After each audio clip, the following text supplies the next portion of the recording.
Nous vivons dans un monde connecté par l'intermédiaire des technologies de l'information et de la communication. En Haïti, nous faisons aussi partie de ce monde connecté. Chaque jour, de plus en plus d'Haïtiens rejoignent le cyberespace qui fera ensuite partie de leur vie. Tout le monde peut accéder au cyberespace, ce qui implique que tout le monde peut bénéficier de ses avantages, mais aussi tout le monde peut être touché par les dangers qui y planent.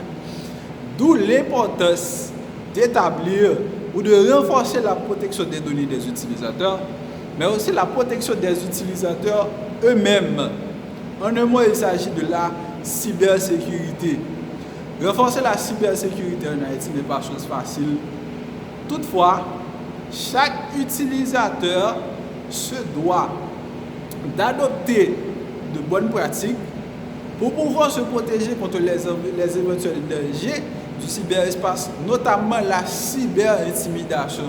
La cyberintimidation, c'est le fait pour une personne de l'anonymat, par le biais des technologies de l'information et de la communication, des sites web, des réseaux sociaux, des services de messagerie instantanée, d'envoyer des messages méchants ou menaçants à d'autres personnes ou encore de publier des photos, des vidéos et du contenu sensible à propos de ces personnes en vue de les dénigrer, de les humilier ou de se venger de ces personnes. En voici donc quelques bonnes pratiques à adopter pour pouvoir vous protéger dans la mesure du possible de ce phénomène. D'abord, vous devez toujours éviter de partager des photos, des vidéos, quoi que ce soit ayant du contenu sensible à propos de vous et qui peuvent être utilisés à votre insu à n'importe quel moment.